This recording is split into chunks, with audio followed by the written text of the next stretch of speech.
پڑھ دیجیے محمد و آل محمد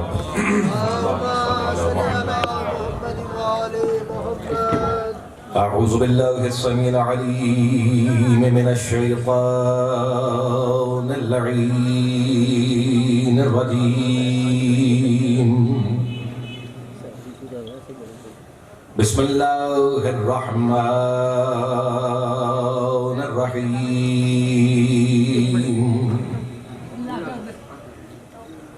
الحمد للہ وقفا وسلام علی عبادہ الذین اصطفى خصوصا على سید الانبیاء محمد المصطفى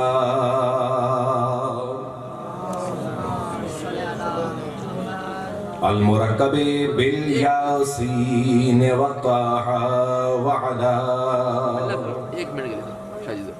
آلہ الطیبین الطاہرین المعصومین النجباء الشرفاء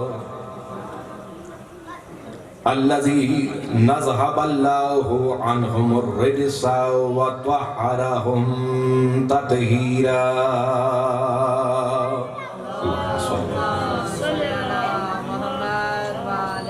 ولعنت اللہ مطعل الملعونین من یومنا وحاذا الى قیام یوم الجزاء اما بعد فقد قال اللہ سبحانہ وتعالی فی کتابہ المبین بسم اللہ الرحمن الرحیم قل لا اسألكم علیہ اجرا الا المودۃ فی القربى صلوات پڑھ دیجئے محمد و آل محمد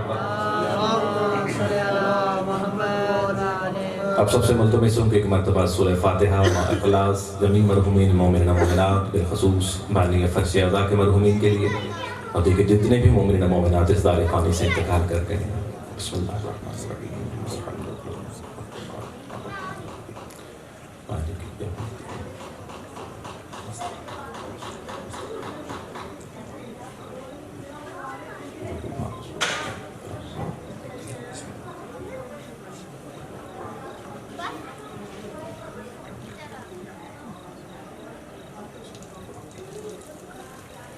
اللہم ارزقنا حج بیتک الحرام وشفاعت الحسین وجدہ وعبیہ وامہ واخی واولادہ المعصومین برحمتک یا ارحم الراحمین۔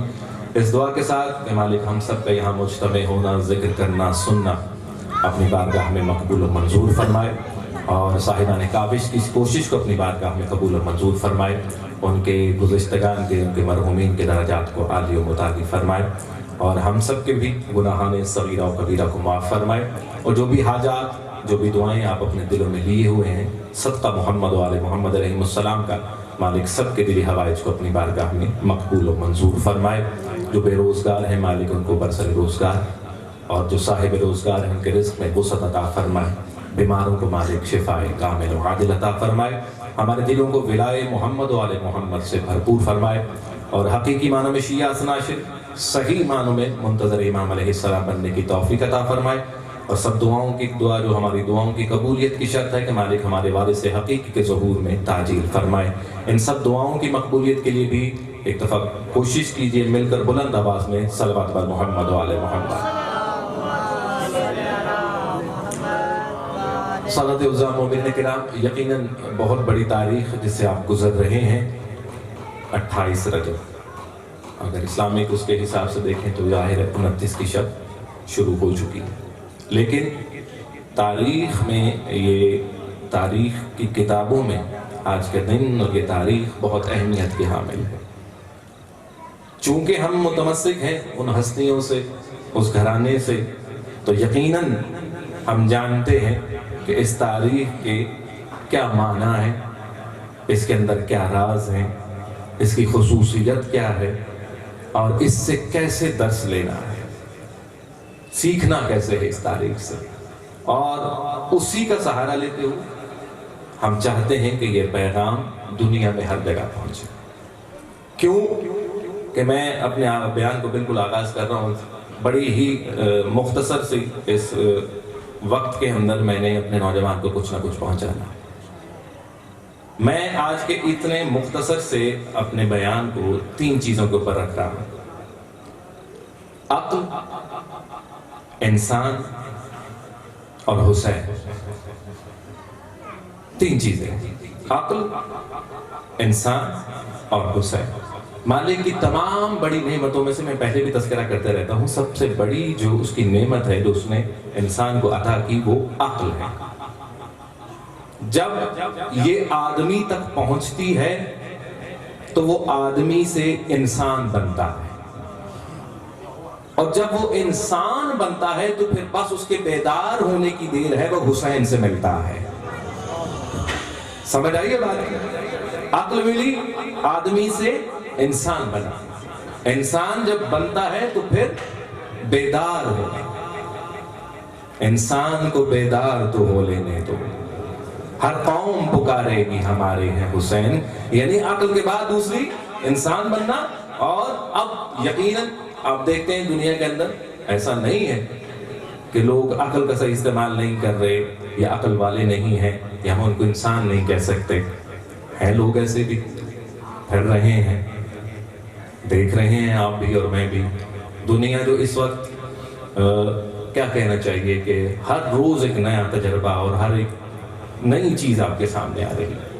تو آیا وہ عقل انسانی کے بغیر تو ممکن نہیں ہے نا. عقل انسانی ہے تو انسان اتنی ترقی کر رہا ہے، اپنے آپ کو بہتر سے بہتر کرتا جا رہا ہے، بہتر سے بہتر کرتا جا رہا ہے. لیکن عقل انسانی کا کام کیا ہے کہ انسان اپنے آپ کو ہر دن بتدریج جیسے جیسے وقت گزرتا جائے اپنے آپ کو بہتر کرتا جائے، اپنے لیے آسانی، اپنے آپ کو سنوارتا چلا جائے. میں ایک اور اس کی مثال دوں تاکہ میرے نوجوانوں تک یہ بات ذرا اور آسانی سے پہنچے. میں اور آپ چلیں اس طرح سے کر لیں تاکہ آپ بھی شامل رہیں. ایک پہاڑ پہ پہنچتے ہیں، ایک بہت ہی بلند و بالا پہاڑ. ٹھیک، تو میں آپ سے کہتا ہوں کہ یہاں جو پتھر پڑے ہوئے ہیں ان میں سے ایک ٹکڑا اٹھائیے.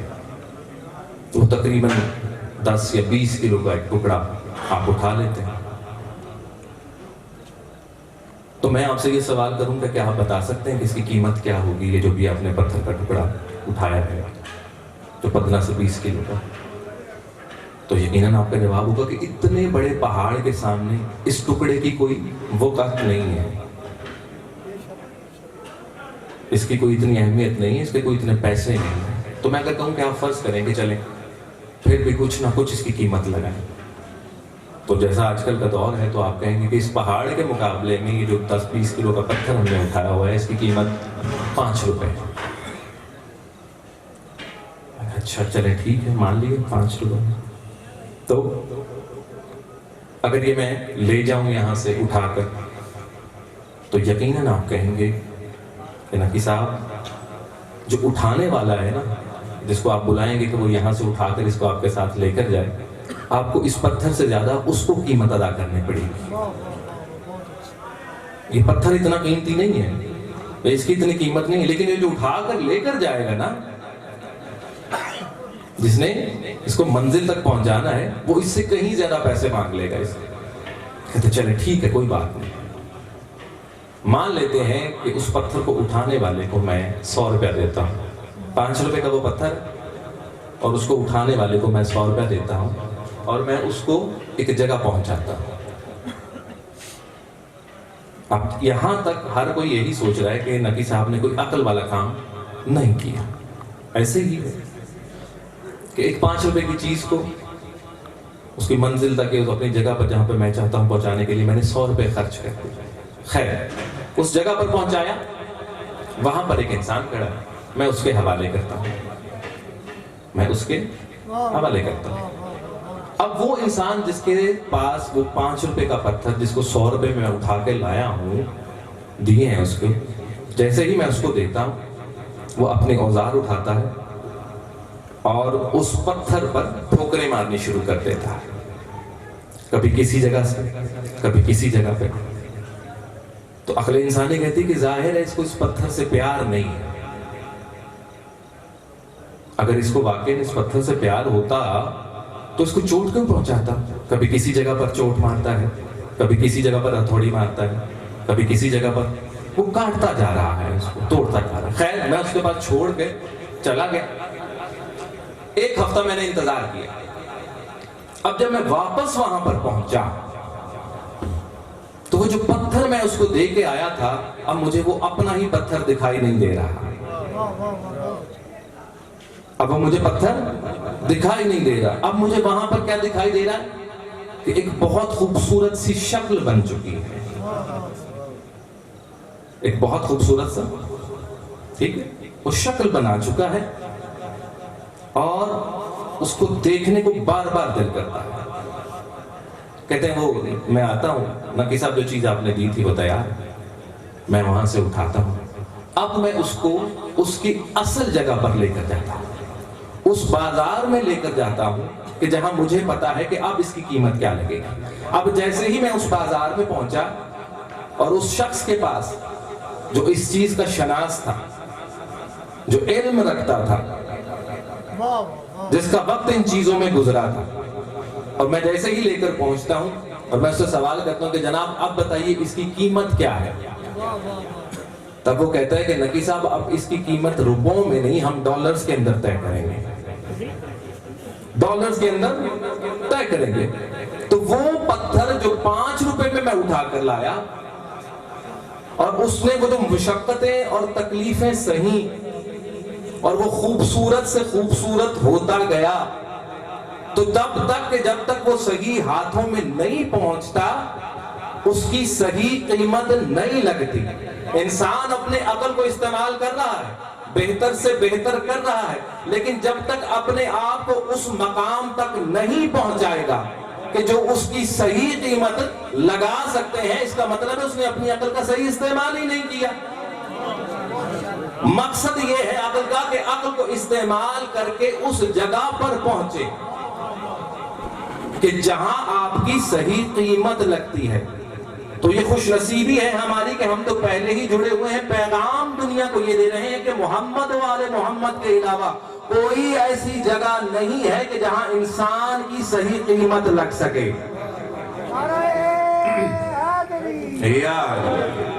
لیکن ہمیں پہلے ان مرحلوں سے گزرنا ہوگا جہاں پر ہمیں چوٹیں بھی برداشت کرنی پڑیں گی، تراش خراش بھی برداشت کرنا پڑے گی. دیکھیں آج کل کا جو زمانہ ہے، یہاں دوستوں میں سے دوست کو ڈھونڈنا بہت مشکل ہے. میں اپنا جملہ دوبارہ دہراتا ہوں. آج کل کے زمانے کے اندر دوستوں میں سے دوست ڈھونڈنا بہت مشکل کام ہے. میں کیوں نہ جاؤں قربان حسین کے کہ 9 لاکھ کے دشمنوں میں سے دوست کو نکال کر لاتا. یہ خاصہ ہے ان ہستیوں، 9 لاکھ کے دشمنوں میں دوست کو برآمد کرتا ہے. یہ وہ جوہری ہیں جو آپ کی صحیح قیمت لگاتے ہیں. یہ وہ ہیں جو آپ کو صحیح مقام تک لے کے جاتے ہیں. ایک سلوات پڑھیں مل کے محمد والے محمد کا. طویل گفتگو نہیں کرنی میں نے. قُلْ لَا أَسْأَلُكُمْ عَلَيْهِ أَجْرًا إِلَّا الْمَوَدَّةَ فِي الْقُرْبَى. یہ آیت ہے، اس کا ترجمہ ہر بچے کو ہمارے ہاں یاد ہے، اور یہی ثبوت ہے کہ ہمارے دلوں میں ولائے محمد والے محمد ہے. آپ کسی بھی بچے سے پوچھیں کہ اس آیت کا ترجمہ کیا ہے، صدقہ اس ممبر کا، ذکر حسین کا، ذکر محمد والے محمد کا، جس سے بھی سوال کریں کہ قُلْ لَا أَسْأَلُكُمْ عَلَيْهِ أَجْرًا إِلَّا الْمَوَدَّةَ فِي الْقُرْبَى، کیا ہے کہ رسول کہہ رہے ہیں کہ میں اجر رسالت میں تم سے کچھ طلب نہیں کرتا مگر یہ کہ اقربا سے محبت رکھو. اس سے پہلے کہ میں تھوڑی سی گفتگو کروں اس پہ، شہنشاہ نقوی صاحب بہت بڑا نام پاکستان کا، بڑی خوبصورت بات کی، بڑا خوبصورت نقطہ ہے ان کا یہاں پر. وہ کہتے ہیں کہ اس کا ترجمہ صحیح ہے لیکن مجھے اس سے تھوڑا سا اختلاف ہے. قرآن کے ترجمے سے، آیت سے اختلاف نہیں. آیت سے اختلاف کرے تو دائرہ اسلام سے خارج ہو جائے. کہتے ہیں مجھے اس کے ترجمے سے کیا ہے کہ کل کہیے. کون کہے؟ رسول. کہلوا کون رہا ہے؟ اللہ. سمجھ آ رہی؟ کہیے، قل کہیے، یعنی کہ حکم ہو رہا ہے کس کو؟ رسول کو، اللہ کی طرف سے. اے رسول کہیے، کیا کہنا ہے؟ لا اسألکم علیہ اجرا، کہ تم پر اجرت کا سوال نہیں ہے، الا المودۃ فی القربى، سوائے اس کے ترجمہ کیا ہے کہ میرے قرابت داروں سے محبت رکھو. یہی ترجمہ ہے, یہی پڑھتے ہیں, یہی سنتے ہیں. وہ کہتے ہیں مجھے یہاں پر مسئلہ ہے, میرا یہاں پر اختلاف. کہہ اللہ رہا ہے, کہلوا رسول سے رہا ہے. اور یہ جو آپ نے ترجمے میں کہا ہے کہ میں اجر رسالت کچھ نہیں مانگتا مگر یہ کہ میرے قرابت داروں سے محبت رکھو, کہتے یہاں یہ بھی تو ہو سکتا ہے جو کہلوانے والا ہے وہ خود اپنے قرابت داروں کی بات کر رہا ہو کہ رسول آپ کے نہیں.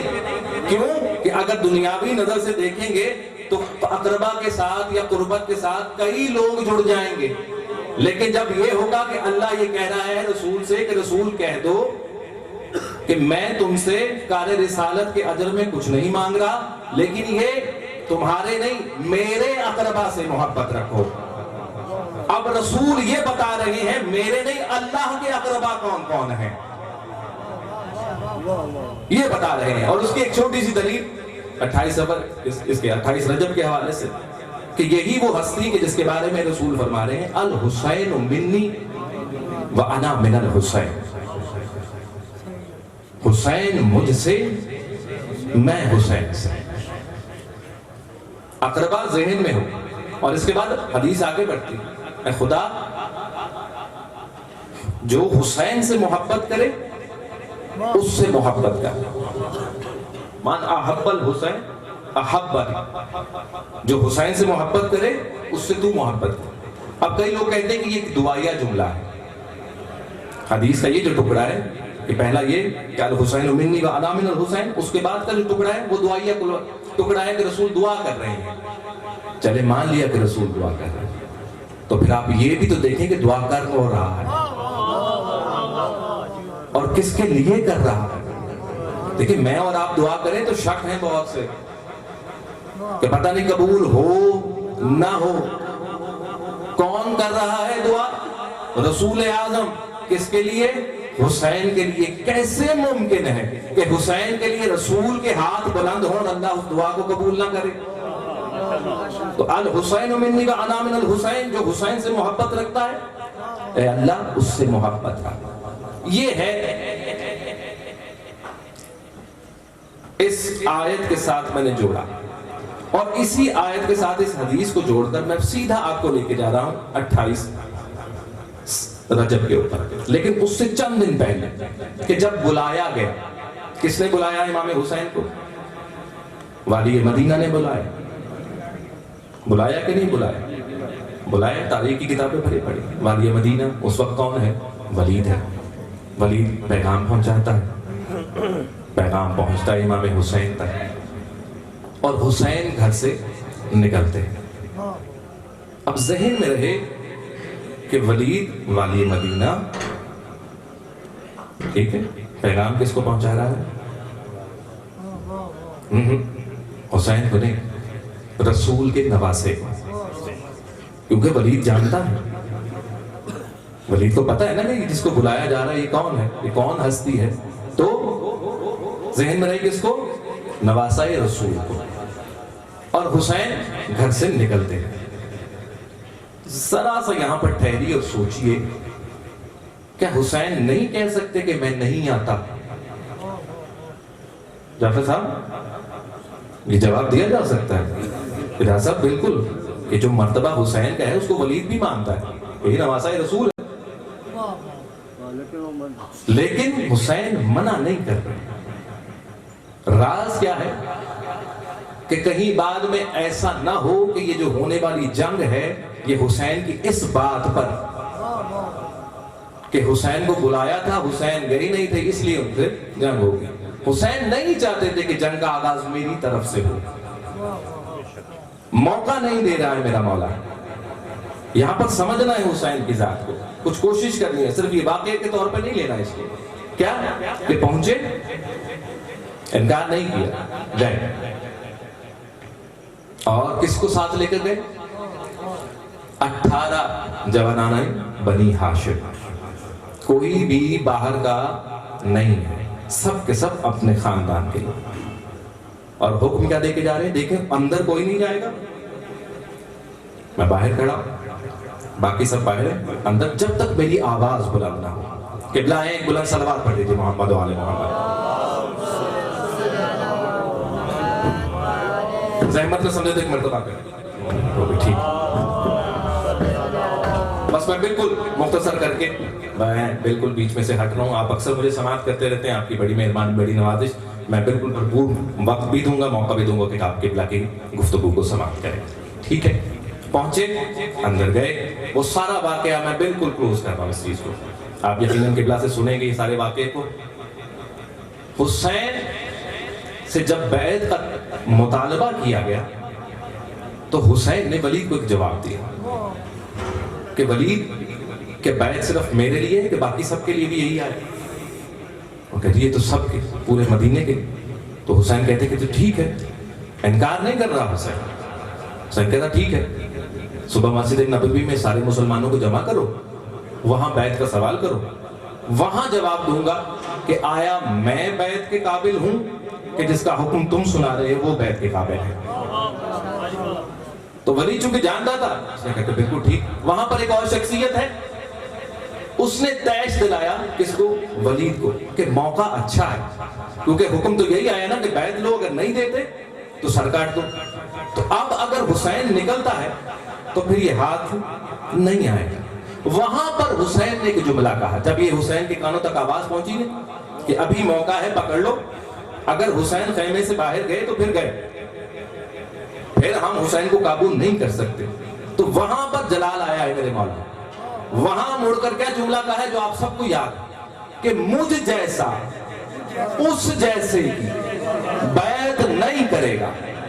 کیا کہا؟ مجھ جیسا اس جیسے کی. حسین پیغام دے رہے ہیں کہ مجھ جیسا بھی قیامت تک ہوگا، اس جیسے بھی قیامت تک ہوں گے. تو جب تک مجھ جیسا ہے قیامت تک اس جیسے آتے رہیں گے، کبھی بیعت نہیں ہوگی.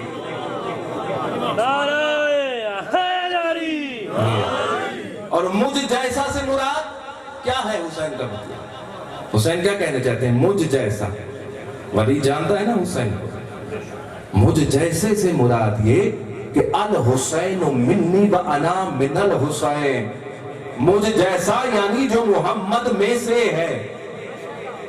تو یہ کیسے ہو سکتا ہے کہ جو محمد سے ہو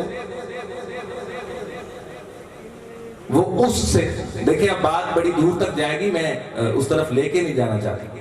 حسین کا یہ کہنا کہ مجھ جیسا، مجھ جیسے سے مراد حسین صرف اپنے آپ کو نہیں کہہ رہے، حسین اپنا تعارف کروا رہے ہیں. یہاں تھوڑی سی دیر کے لیے رکیے اور سوچئے. حسین جب کہہ رہے ہیں نا کہ مجھ جیسا، تو مجھ جیسے سے مراد یہ نہیں کہ حسین صرف اپنے آپ کو نہیں، مجھ جیسا جو فاطمہ کا بیٹا، مجھ جیسا کہ جس کا باپ علی، مجھ جیسا کہ جس کا جد رسول خدا.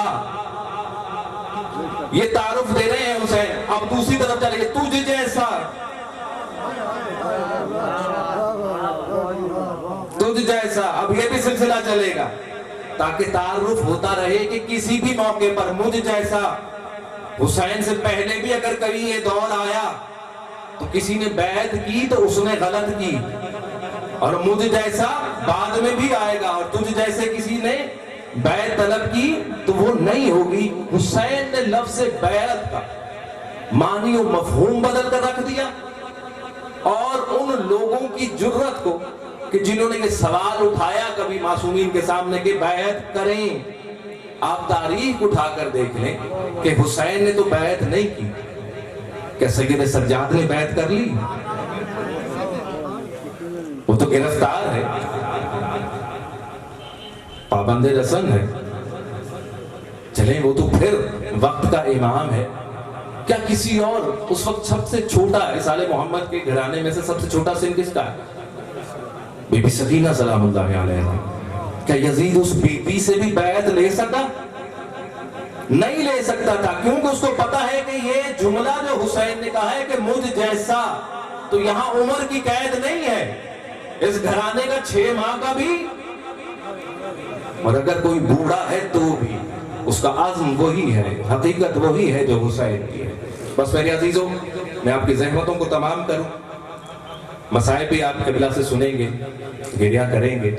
یقیناً حقدار ہیں وہ ہستیاں کہ جتنے آنسو بہا جائیں ان پر وہ کم ہیں. جب یہ فیصلہ کر لیا نا کہ اب حسین مدینے میں نہیں رہے، تاریخ نے تو لکھ دیا نا کہ مدینہ اب حسین کے لیے محفوظ جگہ نہیں ہے. حسین نے جب ارادہ کر لیا کہ روانگی ہوگی تو غربی صاحب نے ایک روایت پڑھی، کہتے ہیں کہ اس رات جب سفر کرنا ہے حسین نے 3 مرتبہ نانا کے روضے پر آئے ہیں. 3 مرتبہ حسین نے جب مدینہ چھوڑنا تھا 3 مرتبہ نانا کے روضے پر آئے. اور کہتے کیفیت ایسی، کیونکہ لوگ دیکھتے تھے حسین کو جاتے ہوئے سلام کرتے ہوئے نانا کے روضے پر، لیکن یہ جو 3 دفعہ جانا ہے یہ سب سے مختلف تھا. ربی صاحب فرماتے ہیں کہ لوگ جو دیکھ رہے ہیں وہ دیکھتے ہیں کہ حسین جاتا ہے اپنے نانا کے روضے پر، ہاتھ بلند کر کے دعائیں مانگتے ہیں، اور پھر ایک وقت آتا ہے اپنا رخسار نانا کی قبر پر رکھتے تھے. اللہ جانے کیا گفتگو کرتے ہیں. کہتے ہیں ایک مرتبہ، پھر دوسری مرتبہ رات کے آخری پہر پھر حسین آتا ہے سحر کے وقت، پھر آگے مناجات کرتے ہیں وہاں بیٹھ کے، اور پھر اپنا رخسار نانا کی قبر پر رکھ دیتے ہیں. دیکھیں بڑا مشکل مرحلہ ہے حسین کے لیے. مصائب کے یہ جملے ہیں، لیکن ان جملوں میں پوری تاریخ ہے پچھلے 50 سال کی. پچھلے 50 سال کی تاریخ ہے. وہ دن یاد کر رہا ہے میرا مولا کہ جب میں اسی نانا کی انگلی پکڑ کر، کبھی اس کے کندھوں پر سوار ہو کر، کون سا دن نہیں یاد آیا ہوگا حسین کو. کتنا مشکل مرحلہ ہے حسین. اس لیے تو بار بار رسول کے روضے پر آتے، کہتے پھر رخسار رکھا، پھر رخصت ہوئے، پھر بعد از فجر آئے ہیں مولا، پھر دعائیں کی، پھر رخسار رکھا، گریہ کرتا رہا. نبی صاحب کہتے ہیں کہ جملہ کہا ہے میرے مولا نے وہاں پر، کہتے ہیں کہ یا رسول اللہ کاش کہ آپ ابھی قبر سے اٹھیں اور مجھے حسین کو اس قبر کے ساتھ جگہ عطا کر دیں. میں حسین آپ کے ساتھ اسی جگہ پر دفن ہونا چاہتا ہوں. حسین حسرت لے کر جا رہا ہے کیونکہ دیکھ چکا ہے کہ بھائی حسن کا جنازہ بھی مسلمانوں نے دفن نہیں کیا. نانا چاہتا حسین یہی ہے کہ آپ کے قدموں میں جگہ ملے. کہتے کہ ایک مرتبہ قبر پھٹی، رسول خدا باہر آئے، گلے سے لگایا حسین کو. حسین یہ مشیت الہی ہے، اللہ یہ چاہتا ہے حسین کہ تو مدینہ بھی چھوڑے اور تو اکیلا مدینہ نہ چھوڑے، تیرے ساتھ محضرات عصمت بھی جائیں، تو کربلا میں سر بھی کٹائے، وہاں پر بیویاں پابند رسم بھی ہوں. یہ مشیت الہی ہے. حسین اللہ یہی چاہتا ہے. کہتے حسین رخصت ہوئے اور ایک مرتبہ رخ کیا جنت البقیع کی طرف. اب وہ ماں یاد آئی کہ جس سے آخری الوداع ہے. بس آخری جملہ ازاداروں، خدا آپ کے رونے کو قبول کرے، آپ کے گریے کو قبول کرے، سوائے غم شبیر کے کوئی غم نہ دیکھے. کہتے حسین آیا ماں کی قبر پر، کافی دیر کھڑے رہے. ایک مرتبہ کہتا ہے ماں ایک دفعہ ایسا بھی وقت تھا کہ جب کہا تھا مولا نے، میرے بابا نے کہا تھا کہ آؤ حسین ماں کا چہرہ آخری دفعہ دیکھ لو، تو ایک مرتبہ بندے کفن کھلے تھے ماں، تم نے بڑھ کر مجھے آغوش بھی لیا تھا. ماں حسین اب جاتا ہے، اب کبھی مدینے کی سرزمین پر نہیں آئے گا. کاش ایسا ہو ماں کہ آج بھی تیرے ہاتھ آئے، میں حسین کچھ دیر کے لیے تیرے سینے پہ سر رکھوں، ماں میرا آخری سلام ہو. کہتے حسین کا جملہ ختم ہونا تھا، قبر فاطمہ پھٹی، 2 ہاتھ برآمد ہوئے، آ میرا بیٹا حسین، آ ماں کو آخری دفعہ مل لے کہ اب یہاں سے کبھی مکہ جائے گا، پھر کربلا جائے گا، 3 دن بھوکا پیاسا شہید کیا جائے گا، تیری بہنوں کو اسیر کیا جائے گا. آ حسین آخری مرتبہ ماں کی آغوش میں کچھ لمحے. اللہ لعنت اللہ علی اللہ.